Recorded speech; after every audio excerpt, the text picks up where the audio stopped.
All right, folks, welcome back to PrepperNow. Today we're going to be talking about the ceasefire that had been done, but now seems it's going to crumble.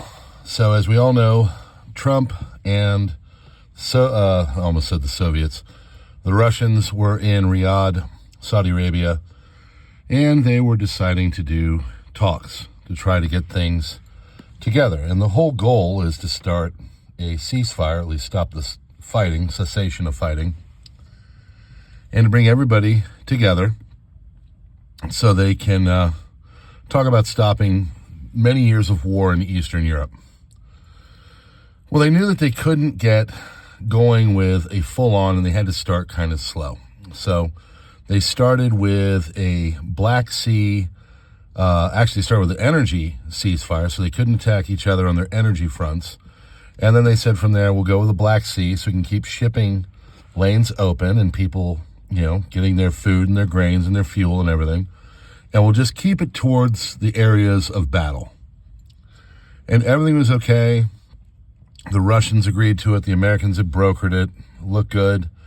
And basically, everything was in agreement. And part of it was to lift the sanctions from Europe and America on the Russians. And there's some other things, recognizing eventually that Crimea is Russia, maybe some concessions on the land, but just basically to avoid a larger world war, to kind of stop things where they're at and get things back to normal and get back to a unsteady peace, but no more,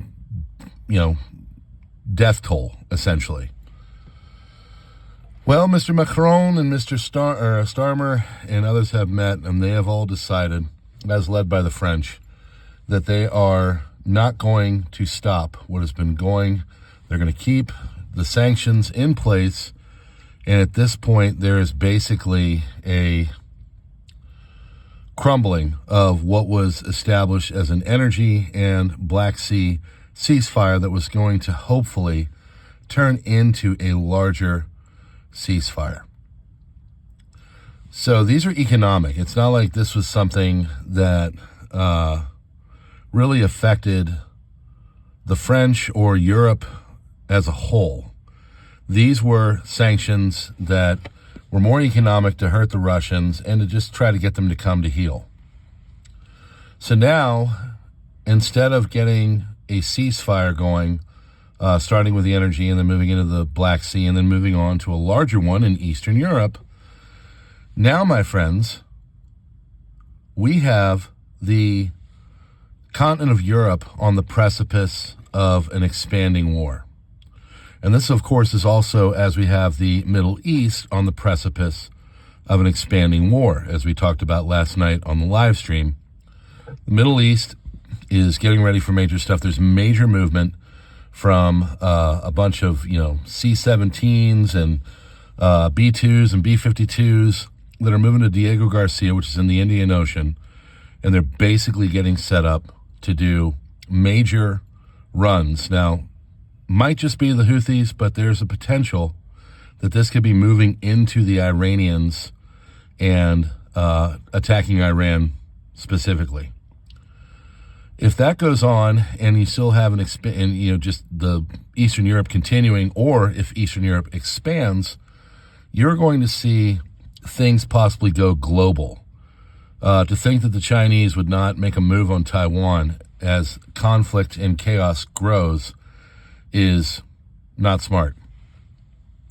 They know that the best move is them, and there's a lot of people that think in 2025 they are going to be making a move on Taiwan.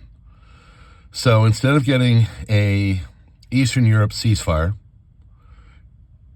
a move on, because the Middle East is happening. That's just a done deal. It's just a matter of time. It probably could have been that you had a ceasefire in the Eastern Europe. Middle East would have gone and been over and done, and Taiwan and China probably would have staved off to like a 2030 type thing. Now, all of these dominoes are going to be falling basically at the same time. And now we get to wait for a nice crumbling of the peace all over the place and a eventual and inevitable world war.